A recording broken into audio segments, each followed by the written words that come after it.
This is the plaintiff, Christina Murray.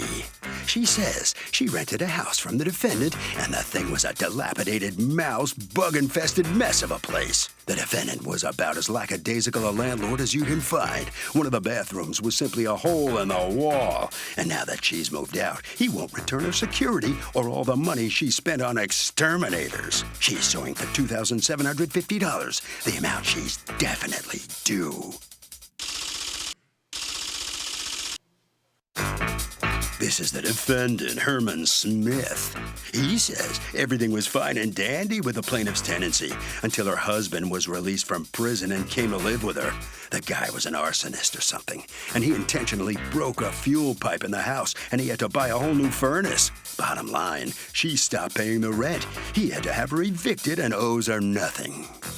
He's accused of lousy landlording. The defendant has filed a countersuit for $1,426.67 for additional rent owed. All parties, please raise your right hands. Welcome back to the People's Court. Next case on the docket. The plaintiff rented a house from the defendant. It was mouse-infested. But the defendant says things were fine until the plaintiff's husband was released from jail. He was an arsonist. It's the case of mouse fire. Thank you, Douglas. Christina Murray? Hello. You're suing your former landlord, Herman Smith, for $2,750 for your security back, extermination costs, your moving costs, and your storage costs after you moved out. You're counterclaiming against her $2,276.67 that you say she still owes you in rent. Let's hear it. Hi. I moved into a house June 29, 2015. I really want the house because I have extended family that stays with me and everything. So That stays with you permanently? Basically. Okay. So we got the apartment. I paid cash. Apartment or house? The house. How many bedrooms? 5. Okay. I paid cash straight out the door. I had minor problems when we first moved in, and that I literally went to the landlord, explained to him. But I have a real big thing on moving because we're trying to buy our home. So we went fine, no problems, no nothing, little minor things. He like, oh, I'll get to it. Cause You're trying to buy another home, a different home. Okay. He like, I'll get to it. I'll do it. So I think around. How much was the rent? When I first moved in, it was $895. For the 5-bedroom house? Yes. Okay. So as time went on, I ended up getting an exterminator. He came out, he sealed up the whole premises for me. I wasn't seeing no mice or nothing for a while. Okay, but hold on one second. Before you had the exterminator come out, did you tell your landlord, listen, I have mice, you have to do something? Yes. He knew. He like, okay, whatever, keep your receipts and stuff because at first I was just spending useless money on mouse traps and stuff that wasn't working right. Keep your receipts and stuff and what? And he'll reimburse me. So why didn't you just take it out of the rent for the next month? That's what most tenants do. I just never did.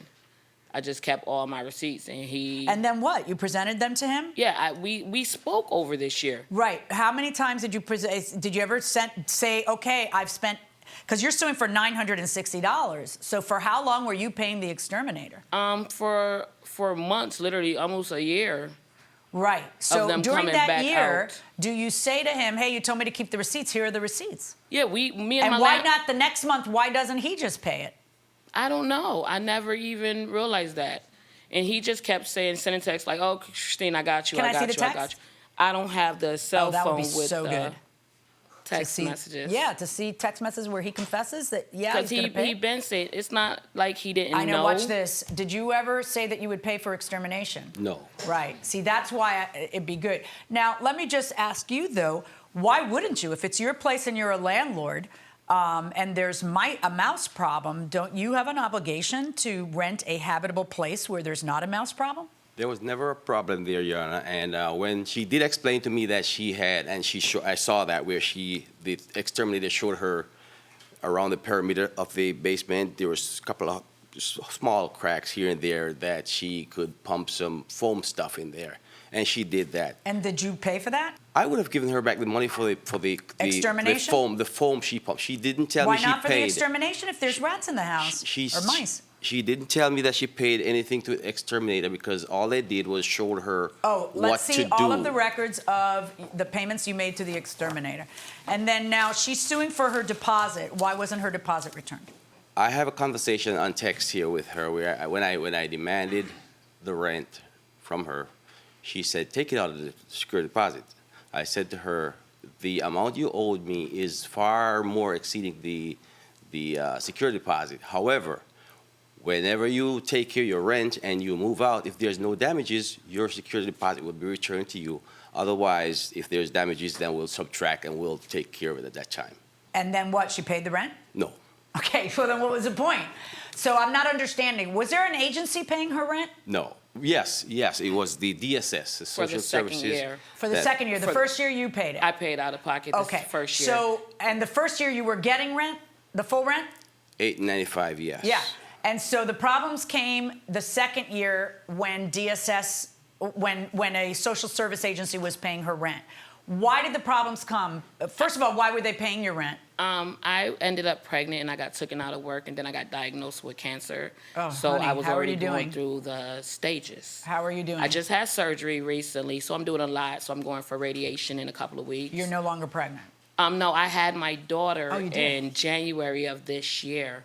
Great. When it came down to the landlord, see, I cleaned the basement hold on one out. second. Just hold on one second. So that's why they were paying your rent. Now, would they pay the entire $8.95 or would they pay a portion? No. DSS started when her husband was coming home from wherever he was locked up.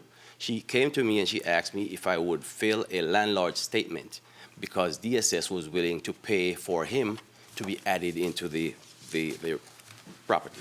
So I did. I filled that out, and when I did, she said to me, DSS will also pay an extra $280 for him to be there, making the total rent $1,175. I gave her that, and she submitted it. At that point, what DSS did, they took up more than the $280. They took up $729. That's what they paid, leaving her to pay the remainder, which she never did. Okay, so each month then, what would they pay? They pay different amounts. Literally, I mean, I have the listing of what they paid to you. So every month they would pay a different amount, less than $8.95, and were you paying the remainder? No, because at that time he said that he was dropping my rent down. I even got the... Why was he going to drop your rent down? Because of he never paid none of my extermination. He just wanted somebody to Did you ever stay say you in were the dropping her house. rent down? No, ma'am. No, Your Honor, no. Okay. So, I mean, the way this works when you have social services paying your rent is that if there's a deficit, that deficit is something that they deem you're responsible for. Why aren't you paying it? Because you say he said, what's a little money between friends? I mean, you're not his friend, you're his tenant. He's denying that. Do you have any proof of that? Do you have texts or anything that would show me that? No, I don't have the And text, then but I you have said a you do landlord have statement. texts. Let me see texts. I have a landlord statement where he literally has 3 different papers that he signed. One saying that he lowered my rent to $750. The other one saying that for social services, he gave them $11.75. Yeah, hold on. That's good. Hold on. So this is a document that you say he filled out. Yes. That says amount of monthly rent $750. Did you fill this out? I never... Well, let's see. Did you ever fill... Does that sound familiar? Anything that you might have filled out that says the amount of the rent is $750? And then here's a different one. That was the social services. And this one says 11. What are you people doing? Why does everybody have to scam the government all the time? Somebody tell me what this is. Why are there 2 separate documents? One saying $750, one saying $11.75. Why? This is all fake. Seems like she photocopied something with my signature and then filled that in. No, never seen this. That's original pen writing. No. Yeah, that's original pen writing, though. I never write. Is that your signature? Because it sounds like you're saying it looks like your signature. Why are there 2 different... Answer me. Because this is your one social service benefit. Why are there 2 different documents where you claim, one where it's claimed that the monthly rent is $11.75 and another one where it's claimed that it's $750? He just filled out the $750 one for me to keep. So whenever I get back off social services, that's what I would have been paying. So then you admit that you were defrauding social services, telling them that your rent was $11.75 on 6/13 instead of $750. You admit it. Yes. So both of you lie so that you can get more from DSS, which benefits her and benefits you because DSS is only going to pay, 60% or whatever. So if we make the big picture bigger, then they're paying 60% of a bigger number. So more of DSS will end up going to you. And then you have this side deal, which you're not allowed to have, that the rent will only be, you say $750, you say $895. Why is there this document in original ink? You said she photocopied this and did that and all this other stuff, but why is it in original ink? See, a lot. If you didn't fill it out. The top part of that form is filled out by her, Your Honor. And the bottom part? The bottom part, we both signed. She's filled the top part. So this isn't a forgery? There are times when I'll sign that and they fill in the blank afterwards. I didn't. Well, then I guess you eat the problem that survives when you sign blank documents. Wow. You know what? Everybody just stop talking. We're going to take a recess. I'll get that for you. Thank you. All rise. So is it worse if we're talking about Section 8 tenants where somebody's getting over? Does that bother you more or less the same? It bothers me the same. Whether you're rich or poor, fraud is fraud. Is that true? Does everybody agree with that? Fraud is fraud. Yep, fraud is fraud. But one involves tax money, doesn't it? Does that make a difference? Doesn't make a difference. It's the same. Okay. Nobody would bite going inside the courtroom. Okay, folks. You got something for me? No. All right. I just, I never cease to be amazed at how much people abuse the system. You both were abusing the system in this case. You got together. It's very clear to me what happened. Once you tell me, yeah, it's not a forgery, it's an original ink, it's not photocopied. Once you tell me that's not a forgery, then it's very clear to me what happened here. You both figured out, let's tell the government that it's $11.75, so they pay more of it. I get paid by them, and you're happy. But don't worry, your rent's going to be $7.50, not $8.95, and certainly not $11.75. Guys, it's a pie. It is a pie. And when you take a bigger slice than you're entitled to, you have left other people without pie. All right?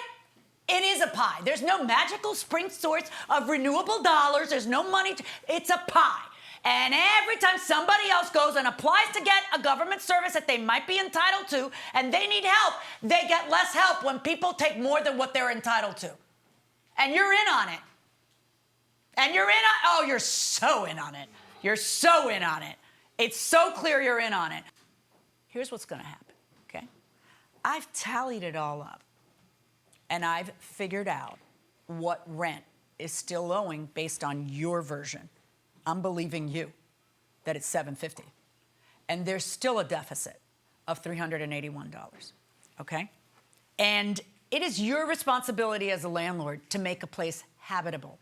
So if the security deposit that you have is $850 minus the $381.67 that you owe in rent, means you are entitled to $468.33 of your security deposit back, plus the money that you spent on an exterminator, $960, and that's a total of $1,428.33. You're not entitled to moving costs. You're not entitled to storage months after this. Your counterclaim is, I find that the only thing you're entitled to on your counterclaim is the $381.67. I'm deducting it from her recovery, but you have to pay her back the $468.33 remaining of the security deposit, plus you have to pay her back the extermination cost, which is not something a tenant should have to pay. So I'm finding in favor of the plaintiff a net judgment in the amount of $1,428.33. Good luck, folks.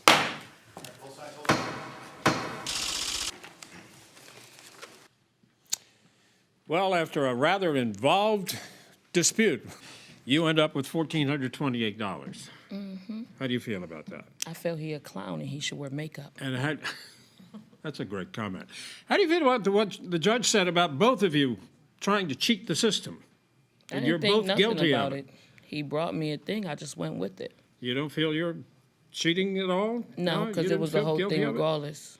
No. All right. Well, a lot of people would disagree with that. Okay. Sorry, you must sign a few documents outside. Here comes the defendant, Mr. Smith. What do you think about what the judge had to say to you? It's final. It's over with. But I know that I did not sign off on $750 for the rent. Well, they probably doctored no that proof, up. no They- proof, no proof. Well, I have. You feel like you were trying to rip the system no, off too? no, sir. The judge certainly I thinks wouldn't. so. I wouldn't. But it's okay. It's over and done with. They might have doctored up the top part of that paperwork. Yeah. Because I have the original that I sent to that went to social services. All right. But Well, sorry about that. okay. Okay, that's it. It's over. Thank you. And you have to own. Thank you so much. Harvey? I will tell you one difference. Filing false claims with the government is actually a crime, so it's something to really think about.